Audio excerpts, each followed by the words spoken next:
सर्वेभ्यः नमो नमः। अहं डॉक्टर नीलम यादव अस्मिन् कक्षायां हार्दिक स्वागतं करोमि। अद्य वयम् अपठित अवबोधनं पठिष्यामः। तो प्यारे बच्चों, आज हम अपठित अवबोधन पढ़ेंगे, यानी बिना पढ़ा हुआ आपको पैराग्राफ दिया जाएगा, अवबोधन दिया जाएगा और इन प्रश्नों को देखते हुए आपको इसके उत्तर लिखने हैं। तो सबसे पहले हम क्या करेंगे, पैराग्राफ को पढ़ेंगे। अधोलिखितम अनुच्छेदम पठित्वा प्रश्नान उत्तरत। नीचे दिए गए अनुच्छेद को पढ़कर और प्रश्नों के उत्तर दीजिए। तो सबसे पहले हम अनुच्छेद पढ़ते हैं। कालिदासः मम प्रिय कवि अस्ति। कालिदास मेरा प्रिय कवि है। अयम विश्व प्रसिद्धः कवि अस्ति। यह विश्व प्रसिद्ध कवि है। अयम ही कवि कुलगुरु कवि श्रेष्ठः इति नाम्नः विख्यातः अस्ति। यह कवि कुलगुरु कवि श्रेष्ठ इन नामों से विख्यात है। आंग्लभाषिणः तं भारतस्य शेक्सपियर इति कथयन्ति। आंग्लभाषिणः यानी अंग्रेज़ों ने तम उन्हें भारत का शेक्सपियर इस नाम से भी कहा है, यानी इस नाम से कहते थे, शेक्सपियर की उपाधि दी थी। जैसे अंग्रेजी उपन्यास में शेक्सपियर बहुत ही महत्वपूर्ण व्यक्ति है, उसी प्रकार संस्कृत के नाटकों में और संस्कृत के साहित्य में कालिदास का नाम सर्वप्रमुख है। अयम महाराजस्य विक्रमादित्यस्य नवरत्नेषु सर्वश्रेष्ठः आसीत्। यह कौन? कालिदास। कालिदास महाराजा विक्रमादित्य हैं, उनके नवरत्नों में सर्वश्रेष्ठ थे। कथ्यन्ते कहा जाता है, यत कि अयम कवि प्रारंभे मूर्ख है आसीत। कहा जाता है कि ये कवि हैं, ये प्रारंभ में शुरू में मूर्ख थे। छलेन च तस्य विवाह राजकन्या से अभवत। छल से उनका विवाह राजकन्या के साथ हो गया।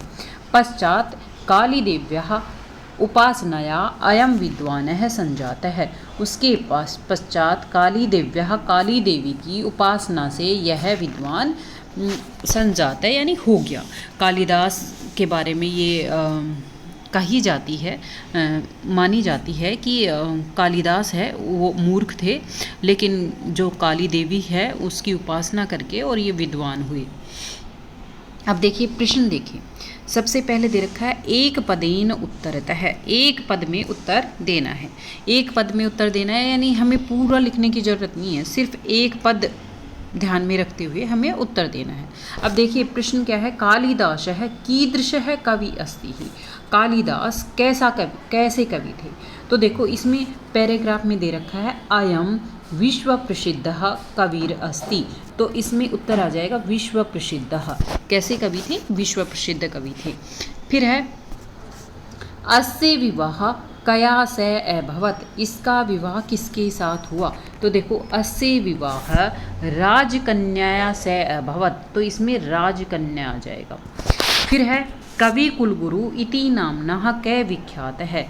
तो कवि कुलगुरु नाम से कौन विख्यात थे? देखो अयम ही कवि कुलगुरु, तो ये कौन आएगा? कालिदास।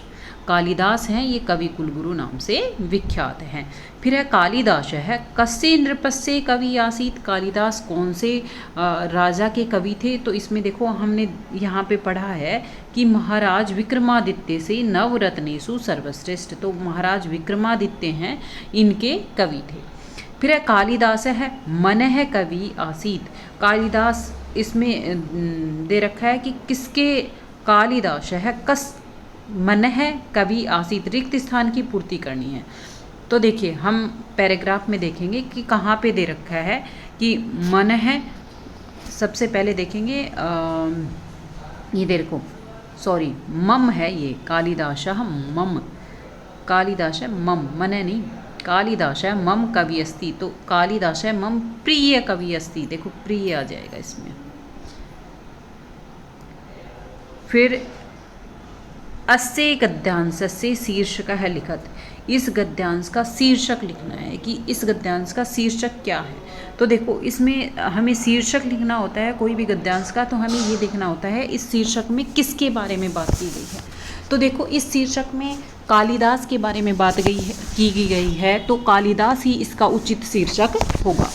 तो हम इसका उत्तर लिख देंगे कालिदासः। शीर्षक का नाम क्या है? कालिदास है, कालिदास। फिर पूर्ण वाक्येन उत्तरतः, पूर्ण वाक्य में उत्तर देना है कि ये पूरी लाइन में उत्तर देना है, इसका एक पद में नहीं देना है।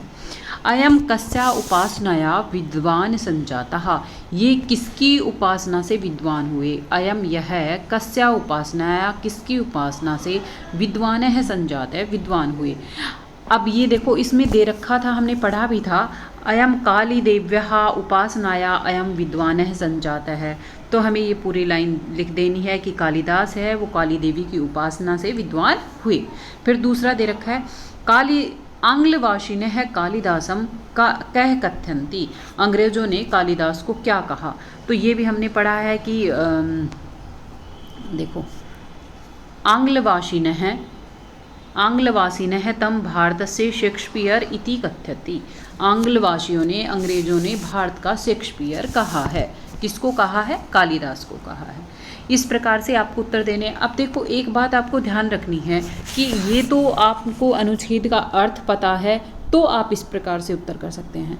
मान लो आपने अपठित अवबोधन है, ये अपठित का मतलब है आपका पढ़ा हुआ नहीं है, ये पहली बार देखा है आपने और इसका अर्थ भी आपको नहीं पता है, तो आपको किस प्रकार से उत्तर ढूंढ के इस पैराग्राफ में से करने हैं। तो आप ध्यान रखिए, जैसे इसमें दे रखा है कि कालिदासः कीदृशः कवि अस्ति, तो कवि अस्ति ये वाला कालिदास है, इसमें जो जो शब्दों का प्रयोग हुआ है कालिदास है, कीदृशः तो प्रश्न हो गया, कविरस्ति तो हमें पैराग्राफ में वो लाइन ढूंढनी है। तो देखो ये दे अयम विश्व प्रसिद्ध है कवि अस्ति, देखो ये समझ में आ रहा है, तो इसका मतलब उत्तर इसी लाइन में से है, ऐसे हमें पहचान करनी है। अस्य विवाह कया से भवत, अब देखो विवाह वाली लाइन ढूंढनी है, विवाह, तो विवाह देखो यहाँ पर लिखा हुआ है तो हमें समझ में आ जाएगा उत्तर इसी लाइन में है। कवि कुलगुरु इति नामना कै विख्यात है, तो कवि कुलगुरु इति नामना सर्वश्रेष्ठ विख्यात है, तो अयम दे रखा है तो अयम की जगह कालिदास, ये थोड़ा सा आपको हटके है लेकिन आपको ध्यान में रखना है। फिर देखो अगला प्रश्न है कालिदास है कस्य नृपस्य कवि अस्ति, तो नृपस्य देखो इसमें दे रखा है महाराज विक्रमादित्य, ये वाला करना है इसमें। और ये मम कालिदास है मम कवि अस्ति, तो कालिदास है और मम कवि अस्ति, ये पूरी लाइन दी हुई है, तो ये प्रिय शब्द ही छूटा है तो ये प्रिय यहाँ पर आ जाएगा। तो ये विशेष रूप से आपको ध्यान रखना है कि जो जो शब्दों का प्रयोग प्रश्न में हुआ है और उनको आप पैराग्राफ में ढूंढिए और आपको आंसर मिल जाएंगे। जैसे पूर्ण वाक्य वाला उत्तर है, शीर्षक तो आपको विशेष रूप से ध्यान रखना है कि शीर्षक वो होता है जो पैराग्राफ में जिसके बारे में बार बार चर्चा की गई हो, तो हमें इसमें कालिदास की चर्चा बार बार की गई है तो इसका शीर्षक कालिदास ही हो जाएगा। अब देखिए अयम कस्या उपासना विद्वान संजातः, ये देखो कस्या उपासना विद्वान, इसमें कस्या तो प्रश्न हो गया, तो उपासना विद्वान संजाता है, इसका मतलब यही लाइन उत्तर की होगी। फिर है आंग्लवासिनः कालिदासम कम कथयति ही, तो आंग्लवासिनः देखो ये ऊपर वाली लाइन में दे रखा है तो इसका मतलब यही इसका उत्तर होगा। ये विशेष रूप से ध्यान दें कि जिन बच्चों को संस्कृत थोड़ी कम आती है और जिसको संस्कृत में अर्थ समझ में नहीं आता है, तो प्रश्नों में जिन जिन शब्दों का प्रयोग हुआ है वो पैराग्राफ में उन लाइनों को ढूंढें और वही उसका उत्तर हो जाएगा।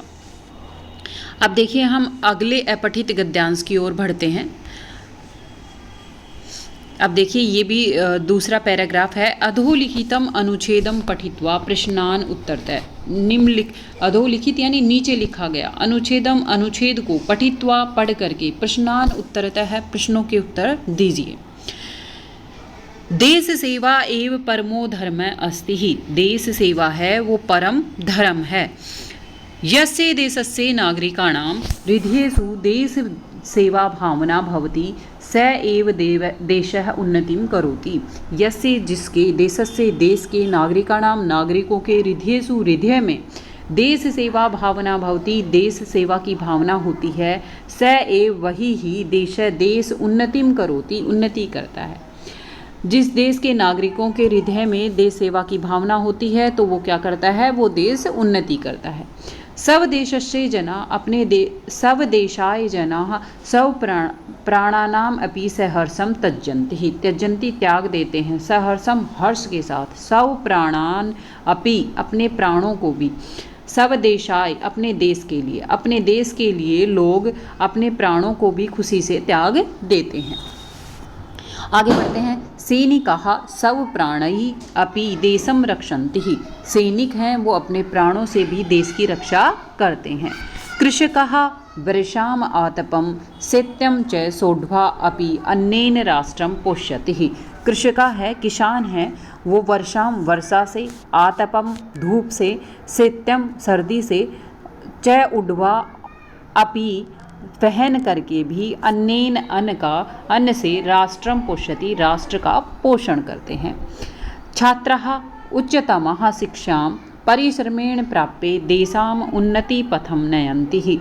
और छात्र हैं वो उच्च शिक्षा परिश्रम के द्वारा प्राप्त करके देश को उन्नति की ओर ले जाते हैं। उन्नति पथम यानी उन्नति के रास्ते पर, नयन्ति ले जाते हैं। लाला लाजपतरायः भगत सिंह आदयः सर्वे वीरा स्वदेश रक्षाय एव स्वप्राणान् अत्यजन्। लाला लाजपत राय, भगत सिंह आदि सभी वीरों के द्वारा स्वदेशस्य रक्षाय अपने देश की रक्षा के लिए स्वप्राणान् अपने प्राणों को अत्यजन् यानी त्याग दिया। भगवान राम है वनवास समय स्वर्णमयी लंका दृष्ट्वा अयोध्याम एव स्मृति। भगवान राम ने भी वनवास के समय सोने की लंका देखकर भी अयोध्या का ही स्मरण करते हैं। स कथ्यति ही, वह कहते हैं, क्या कहते हैं, अपि स्वर्णमयी लंका नय में लक्ष्मणम रोचते है। अपि यानी भी, स्वर्णमयी लंका होने पर भी, यानी सोने की लंका होने पर भी मुझे और लक्ष्मण को क्या है, ये रुचिकर नहीं है, रोचते पसंद नहीं है। जननी जन्म भूमि सर्गवाद अपि गरीयसी।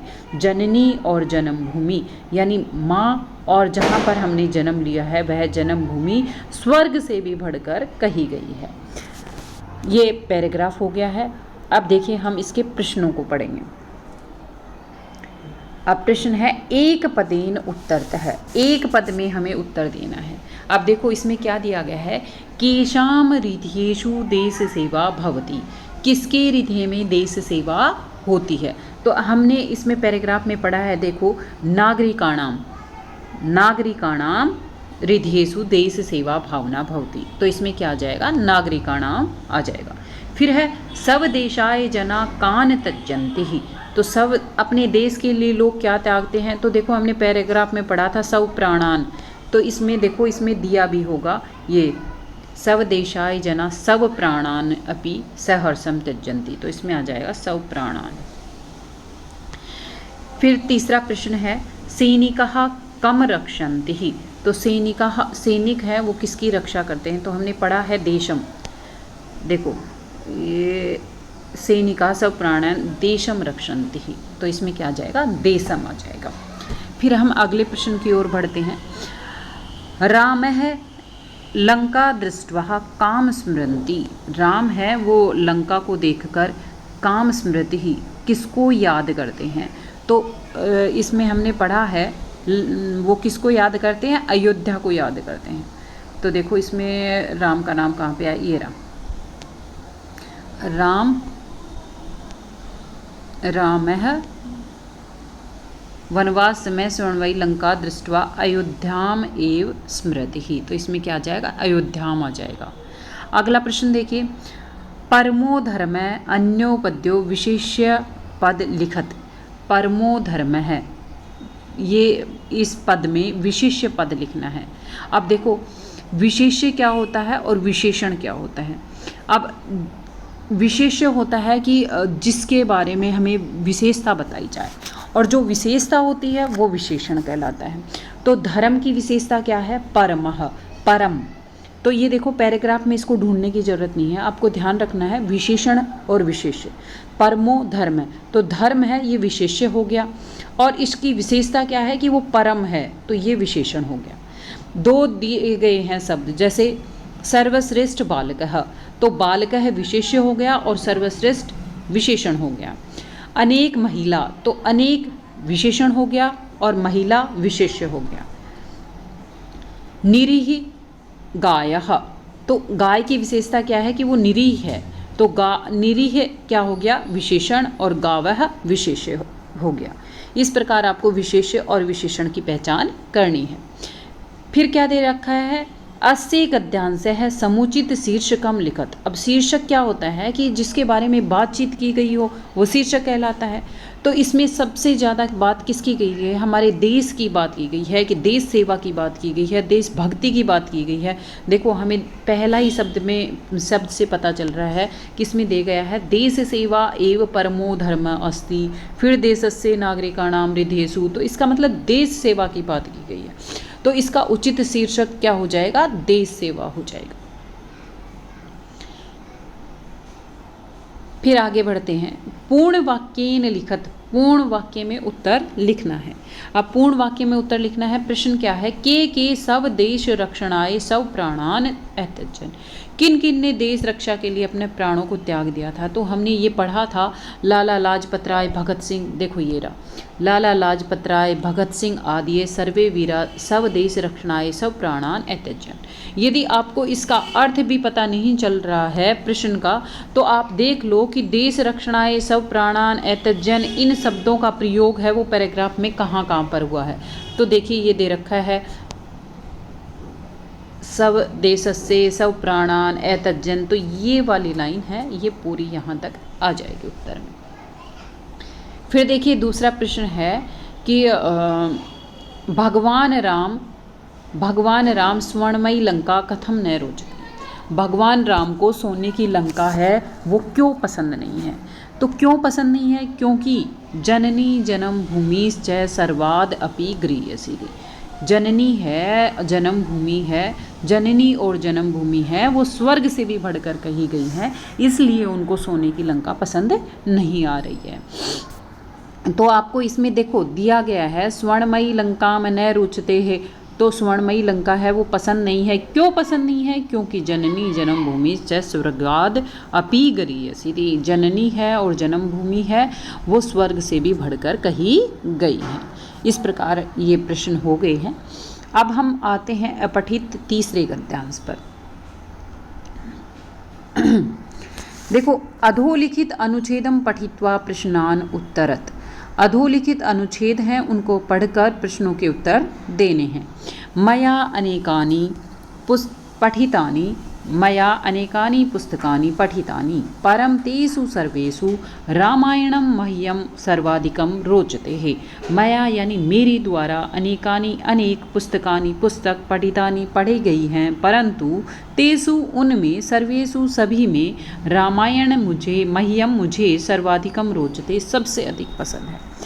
मेरे द्वारा अनेक पुस्तकें पढ़ी गई हैं, लेकिन उन सब में रामायण है वो मुझे सर्वाधिक पसंद है, सर्वाधिक अच्छी लगती है। रामायणम संस्कृत साहित्य से आदि काव्यम मन्यते है, रामायण को संस्कृत साहित्य का आदि काव्य माना जाता है, मन्यते कहा जाता है। आदि काव्य क्या होता है, सबसे प्राचीन काव्य होता है, उसे आदि काव्य कहा जाता है। अस्य प्रणेता वाल्मीकि आदि कवि मन्यते है, इसके प्रणेता यानी इसको रचने वाले लिखने वाले हैं वो वाल्मीकि आदि कवि कहे जाते हैं, मन्यते माने जाते हैं। यानी जो सबसे प्राचीन ग्रंथ है उसे आदि काव्य और जो प्राचीन कवि हैं उन्हें आदि कवि माना जाता है। अलंकृत भाषायाः प्रथमम दर्शनम रामायणे एव भवति ही, जो अलंकृत भाषा है उसमें सबसे प्रमुख जो दर्शन है वो रामायण एव भवति, रामायण में ही होता है। किस में होता है, रामायण में होता है। रामायणे ही जीवनस्य उदात्तः आदर्शः चित्रितः, रामायण में जीवन का उदात्त आदर्श चित्रित है। एतस्य प्रत्येक पात्रं कमपि न कमपि आदर्शम अस्माकं पुरतः स्थाप्यति ही, एतस्य इसके प्रत्येक पात्र में कमपि कुछ न कमपि कुछ न कुछ आदर्शम आदर्श अस्माकं हमारे पुरतः सामने स्थापित करते हैं। इसके प्रत्येक पात्र हैं वो कुछ न कुछ हमारे सामने आदर्श प्रस्तुत करते हैं। जैसे आदर्श भ्राता क भवति, आदर्श भाई कौन होता है, आदर्श पति क भवति, आदर्श पति कौन होता है, आदर्श नृपः क भवति, आदर्श राजा कौन होता है, आदर्श स्वामी भक्तः क भवति, आदर्श स्वामी भक्त कौन होता है, आदर्शः भार्या का भवति। अब देखो ये भार्या पत्नी है, वो स्त्रीलिंग है, इसलिए आदर्शः आ गया है। आदर्शा भार्या का भवति, और कह की जगह क्या आ गया है, का। आदर्श पत्नी कौन होती है। एतेषां सर्वासां प्रश्नानां समाधानं रामायणे प्राप्यते है। इन सभी प्रश्नों के समाधान है वो रामायण में प्राप्त होते हैं। रामायण है स्पष्टम उद्घोषति, रामायण है उसमें स्पष्ट उद्घोषित किया गया है यत् कि अंततः सत्यम एव जयते न नृतम, अंत में सत्य की ही जीत होती है, न अनृतम, झूठ की नहीं। एतेषां इन आदर्शानाम आधुनिके अशांतिपूर्णे युगे महती अपेक्षा वर्तते। आदर्श ऐसे आदर्शानाम आदर्शों की आधुनिक अब आज के समय में अशांतिपूर्ण युगे अशांतिपूर्ण युग में महती अपेक्षा वर्तते, यानी बहुत ही ज़्यादा आवश्यकता है। रामायणस्य आदर्शान् परिगृह्य देशस्य वातावरणम् इदानीम् अपि शान्तिमय भवितुं शक्नोति ही। रामायण के जो आदर्श परिचर्चा है, परिगृह्य है, इससे क्या होगा, परिग्रहण करके देश का वातावरण है वो इदानीम आज भी शांतिमय भवितुं शक्नोमि, आज भी शांतिपूर्ण हो सकता है। अब देखिए आगे क्या दिया गया है कि रामायणस्य अस्मभ्यं भ्रातृभावस्य सहिष्णुताया सौहार्दस्य च शिक्षा ददाति ही। रामायण है वो हम सबको क्या क्या प्रदान करती है, भ्रातृभाव, भाई का भाव, सहिष्णुता का भाव और सौहार्द का भाव, इस प्रकार की शिक्षाम ददाती, शिक्षा देती है। रामायण है वो हमें भाई के प्रति प्रेम, सहिष्णुता और सौहार्द यानी आपस में सौहार्द की भावना है वो शिक्षा देती है। अब देखो हम प्रश्नों पर आते हैं। इसमें देखो एक पदेन उत्तरतः है, सबसे पहले एक पद में उत्तर देना है। एक पद में उत्तर देना है यानी सिर्फ आपको एक पद का नाम बताना है। अब देखो इसमें पैराग्राफ भी हम ऊपर कर लेते हैं। हाँ देखो क्या दिया है, मह्यम किम पुस्तकम रोचते है, मह्यम मुझे किम पुस्तकम रुच्यते है। तो देखो मह्या अनेकानि पुस्तकम रुच्यते पठितानि परंतु रामायणम मह्यम सर्वाधिकम रोचते है। तो सबसे ज़्यादा रुचिकर कौन सी आ जाएगी, इसमें रामायण आ जाएगी। रामायण की पुस्तक तो मैंने बहुत सारी पढ़ी हैं, लेकिन रुचते में क्या आ जाएगी, रामायणम। अब दूसरा क्या है, वाल्मीकि कीदृशः कवि मन्यते है। वाल्मीकि हैं वो कौन से कवि माने जाते हैं, तो आदि कवि। फिर तीसरा प्रश्न क्या हो जाएगा, रामायण है कीदृशः काव्य मन्यते, रामायण है वो कैसे का काव्य माना जाता है, तो आदि काव्य। देखो ऊपर लिखा है ये रहा, आदि काव्य।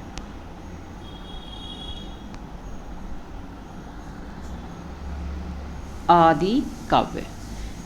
फिर अगले प्रश्न की ओर बढ़ते हैं। रामायणे जीवनस्य कीदृशः आदर्शः चित्रितः, रामायण में किस प्रकार के आदर्श को चित्रित किया गया है। तो देखो इसमें दिया हुआ है ये रहा, उदाता आदर्शः चित्रितः। यदि आपको अर्थ भी समझ में नहीं आ रहा हो तो देखो ये आप ढूंढ लेना कि उदात कहाँ पे, जीवन का, आदर्शः चित्रिता, ये शब्द कहाँ आया है। तो देखो रामायणे जीवनस्य आदर्शः चित्रिता उदाता, तो ये इसका उत्तर आ जाएगा। अब देखो पूर्ण वाक्येन उत्तरतः है, पूर्ण वाक्य में उत्तर देना है। अब आपको तो प्रश्न क्या है, देखिए रामायण से प्रत्येक पात्रम किम स्थाप्यति, रामायण का प्रत्येक पात्र है वो हमारे सामने क्या स्थापित करता है। तो देखो इसमें रामायण के इसमें दिया हुआ है कि रामायण से देखो ये रहा, एतस्य प्रत्येक पात्रम कमपि न कमपि आदर्शम अस्माकं पुरतः स्थाप्यति तक आ जाएगा कि इसका प्रत्येक पात्र कुछ न कुछ आदर्श हमारे सामने स्थापित करता है। अब दूसरा प्रश्न देखिए, रामायणम स्पष्टम किम उद्घोष्यति ही, रामायण है वो हमारे सामने स्पष्ट रूप से क्या उद्घोषित करता है? तो देखो, रामायणम स्पष्टम उद्घोषयति यत् अंततः सत्यमेव जयते नैनृतम। यहाँ तक आ जाएगा कि रामायण हमारे सामने स्पष्ट उद्घोषित करती है कि किसकी जीत होती है? सत्य की ही जीत होती है। किसकी नहीं होती? झूठ की नहीं होती। अब देखो, सी वाला प्रश्न देखिए। निर्देशानुसार है उत्तर, निर्देश के अनुसार उत्तर देना है। महती अपेक्षा अन्यो विशेष्य पदम किम।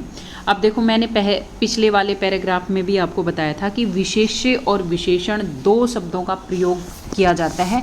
वहाँ पे हम कैसे पहचान करेंगे कि कौन सा पद विशेष्य है और कौन सा पद विशेषण है? तो यहाँ पर मैंने बताया था, जो पहला पद होता है वो विशेषण होता है और दूसरा पद होता है वो विशेष्य होता है।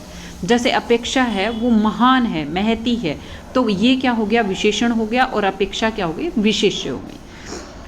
ये सबसे प्रमुख विशेषता है, और जो महत्वपूर्ण विशेषता जिसके बारे में बताई जाए वो विशेष्य कहलाता है, और जो विशेषता होती है वो विशेषण कहलाता है। दूसरा प्रश्न देखिए, यच्छति इति अर्थे अत्र ही क्रियापदम प्रयुक्तम। इसमें क्या यच्छति है, इसकी जगह इस पैराग्राफ में क्या क्रियापद का प्रयोग किया गया है? अब देखो, यच का मतलब होता है देना, तो इस पैराग्राफ में यच्छति से संबंधित कौन सा क्रियापद है? तो हमें देखो पैराग्राफ में देखना है कि ये देखो, सबसे पहले ही आ गया हमारा, देखते ही ददाति। ददाति का मतलब देता है, तो यच्छति की जगह कौन सा प्रयोग हुआ है? ददाति का प्रयोग हुआ है। तदानीम इति पदस्य अत्र किम विलोम पदम प्रयुक्तम। तो जो यहाँ पर दे रखा है तदानीम इति पदस्य विलोम पदम प्रयुक्तम, तो इसका विलोम पद यहाँ पर क्या प्रयोग हुआ है? तदानीम का क्या हो जाएगा? इदानीम। इदानीम का यहाँ पे देखो दिया होगा कहीं ना कहीं, तेषु वाल्मीकि, इदानीम। अब या इस समय, अब या इस समय यहाँ पर इदानीम शब्द का प्रयोग आया होगा। सर्वेषु सर्वाधिक रोचे रामायण संस्कृत आदि समय मन्यते है दर्शनाय भवति रामायणे जीवनस्य एतस्य पात्रं कमपि न कमपि आदर्शः न भवति एतेषां सर्वेषां प्रश्नानां प्राप्ते रामायण उद्घोषयति एतेषाम् आदर्श आधुनिके रावण साध्य। इदानीम देखो ये दे रखा, इदानीम क्या दिया हुआ है? एक मिनट,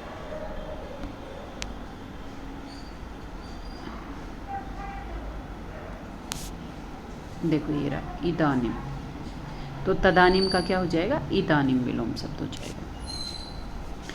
अब देखो, अस्य प्रणेता अत्र अस्य इति सर्वनाम पदई कस्मै प्रयुक्तम।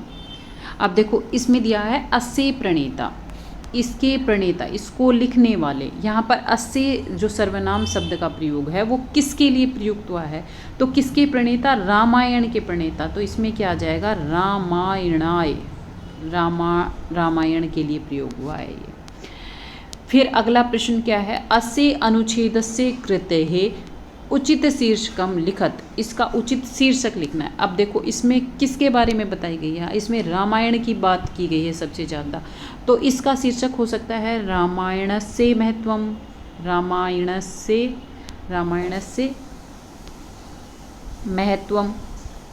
महत्वम। एक तो ये हो सकता है, एक हो सकता है कि मम प्रिय पुस्तकम रामायण, मेरी प्रिय पुस्तक रामायण, या फिर केवल आप रामायण भी कर सकते हो इसका शीर्षक।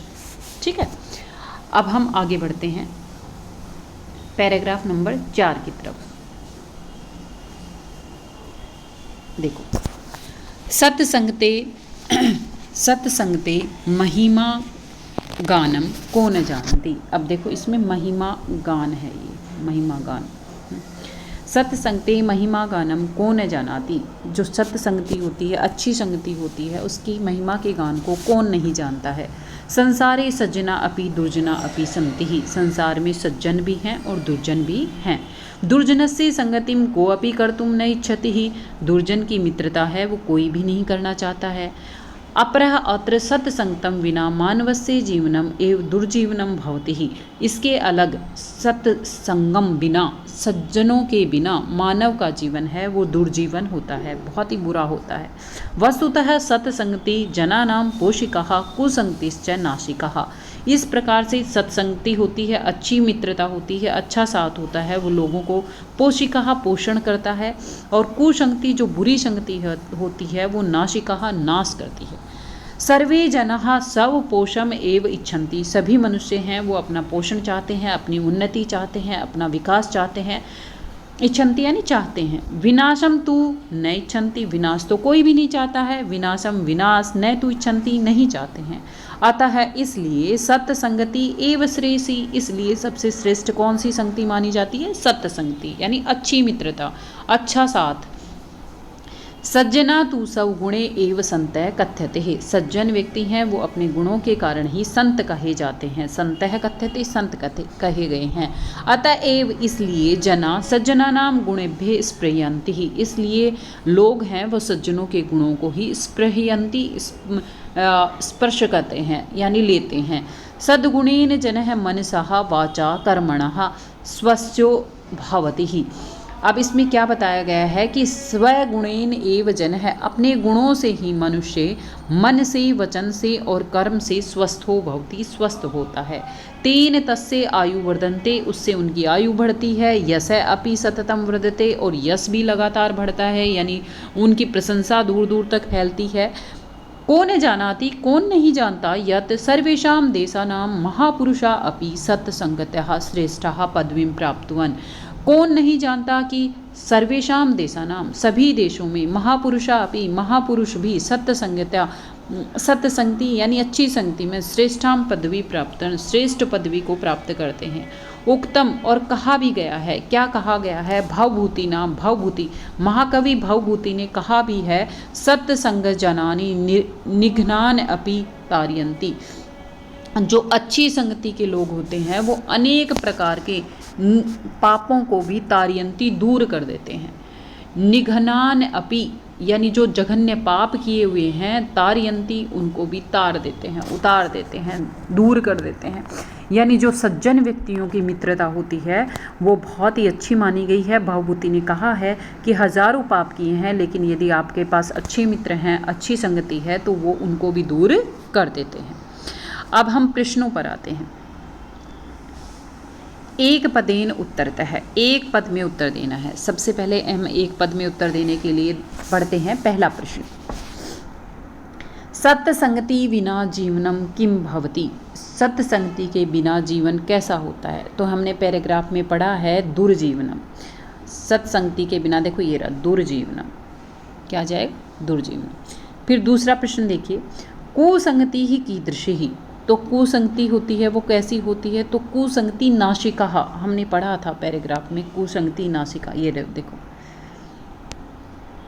कुसंगति नाशिका, जो बुरी संगति है वो नाश करती है। फिर अगले प्रश्न पे आते हैं। संतई के सज्जना कथ्यन्ते। संत है, संतई कई सज्जना कथ्यन्ते। संत है वो किसे, कई, अब किसे सज्जन कहते हैं? तो इसमें आ जाएगा सवगुणे ही। देखो ये रहा, सज्जना तु सवगुणे एव संत कथ्यते, इसमें आ जाएगा सवगुणे। फिर अगला प्रश्न है, महापुरुषा कया श्रेष्ठा पदवीं प्राप्तुवन्। तो इसमें आ जाएगा सत्संगतः।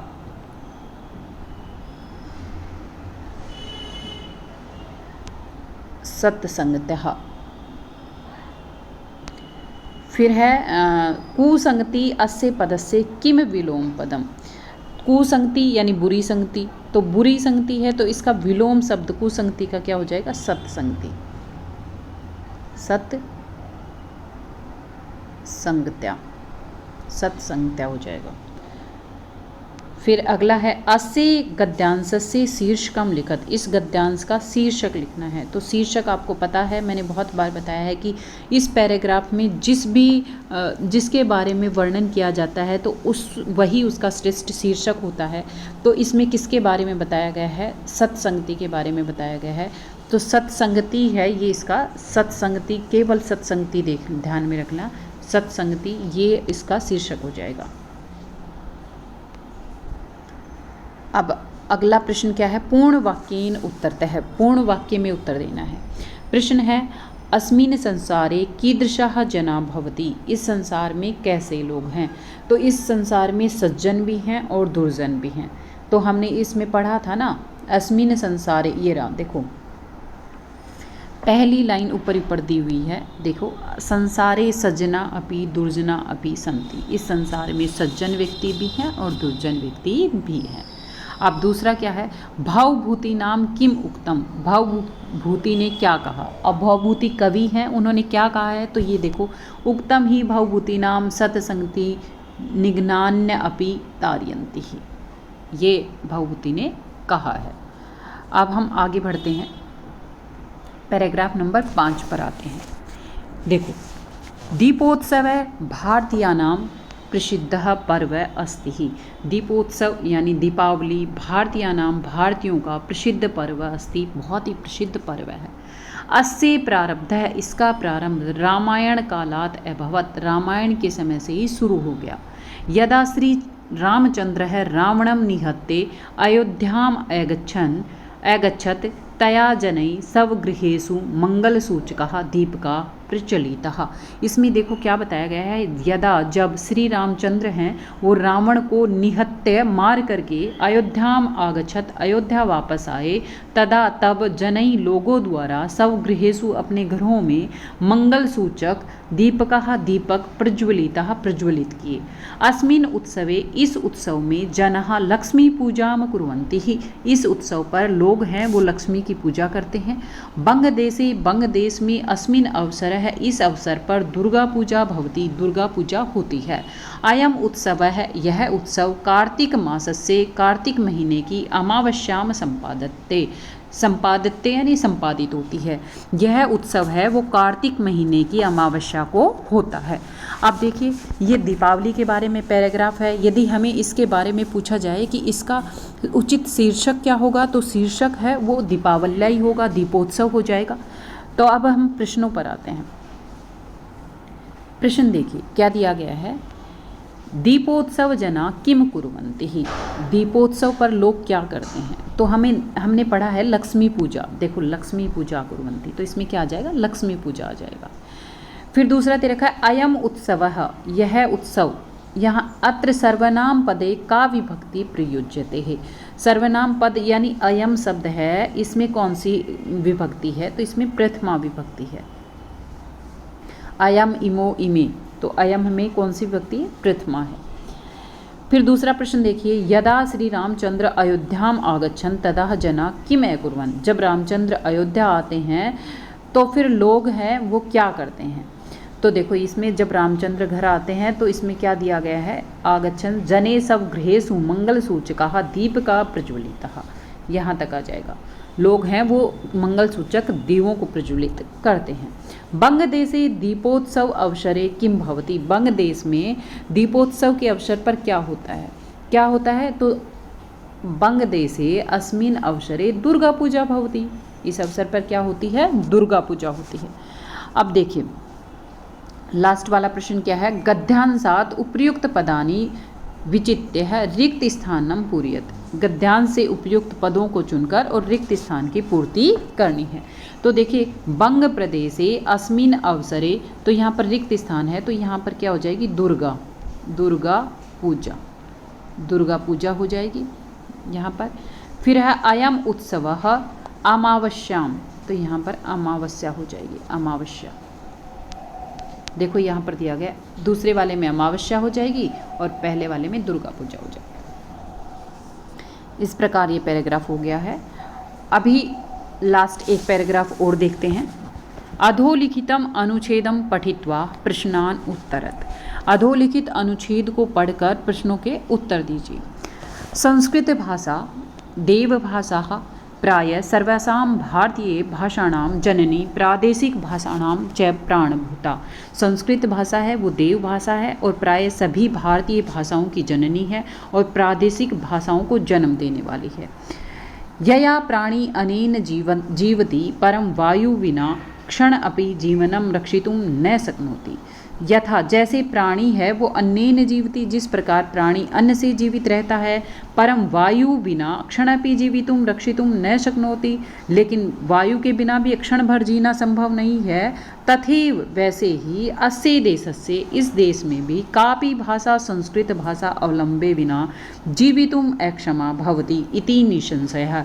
इस प्रकार का संशय है, निसंशय कहा गया है कि इस देश में भी संस्कृत भाषा का अवलंबन किए बिना, सहारा लिए बिना कोई भी भाषा जीने में अक्षम है। अस्माकम एव अस्माकम धर्म है, अश्याम एव अस्माकम धर्म है, अश्याम यह ही अस्माकम धर्म है, हमारा धर्म है, अस्माकम इतिहास है, हमारा इतिहास है, अस्माकम भूत है, हमारा भूत है, भविष्यंच और भविष्य फल है, सर्वम सुनिहितम अस्ति, और सभी इसी में निहित है। इसमें संस्कृत भाषा के बारे में बताया गया है कि संस्कृत भाषा है वो देव भाषा है, सभी भाषाओं की जननी है, प्रादेशिक जो भाषाएं हैं उनकी प्राणभूत है। जिस प्रकार प्राणी है वो अन्न से जीवित रहते हैं, लेकिन वायु के बिना भी उनका जीना संभव नहीं है, उसी प्रकार देश में अनेक प्रकार की भाषाएं हैं, लेकिन संस्कृत भाषा का सहारा लिए बिना कोई भी भाषा है वो जीवित नहीं रह पाती है। अस्याम एव अस्माकम धर्म है, यही हमारा धर्म है और यही हमारा इतिहास है, यही हमारा भूत और भविष्य है जो इसमें निहित है। अब देखिए हम प्रश्नों पर आते हैं।